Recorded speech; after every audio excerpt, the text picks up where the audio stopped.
Right, so My Hero Academia, yeah, basically, imagine you woke up one morning and everyone around you that you knew had turned to Spider-Man.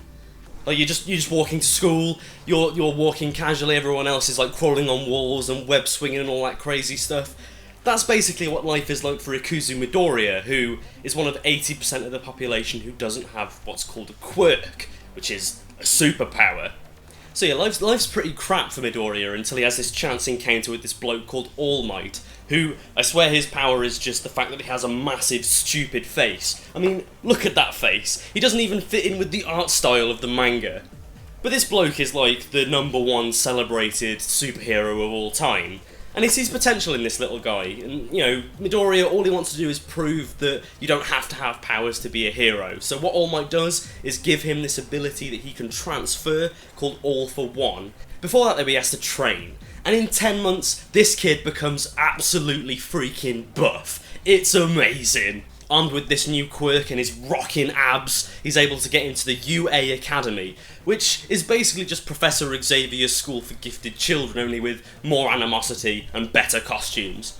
So with this being the first volume, it effectively covers how Midoriya gets to where he is, gets into the academy, and covers his first class or so. This proves to be quite challenging, because the kid has no idea how to use his powers at all. So yeah, effectively this volume is Midoriya's origin story, which makes sense, because the first chapter is called Midoriya Origin, and the volume as a whole is called Midoriya Origin, so they kind of drive it home there.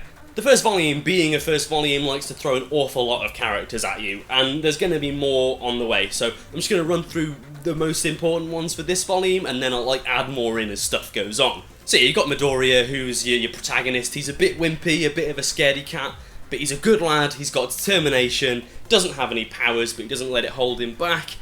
He gets buff. That's all that matters, really. Like, seriously, look at that picture. He is ripped as shit. Then you've got All Might, who I mentioned before. He's like the mentor character. I don't really like All Might's design at the moment. Like, it doesn't fit in with the art style. The art style's wacky enough as it is. You throw in someone who looks completely goddamn different in there as well. It just kind of takes it a step too far for me. What I do like about All Might, though, is his true form, because basically what it is, he got in a fight with someone ages ago, and they friggin' nobbled him one. He's got these, like, cracks across his chest. If anyone asked him if he was tired, he'd be like, yeah, mate, I'm absolutely shattered, yo. So yeah, I like the design of his true form. It's all kind of, like, edgy and angular, and yeah, he's got these weird eyes, and it's pro. And then you've got Bakugo, who used to be, like, Midoriya's best friend until his powers developed, and then he just kind of became a bit of a knob. That's pretty much Bakugo to a T. He hates everyone around him, he doesn't really care about anyone around him at all. All he cares about is being the best, being the most powerful, just being a dick. I love him though, he's incredible. His power, yeah, is just, he makes things explode. He just blows things up with his hands. The best thing about him is his costume, right? Because he gets like this bandana, yeah? The back of the bandana is a freaking explosion. And he gets like grenades for hands. How wicked is that? And then you've got Urarat, who's like the girly girl character.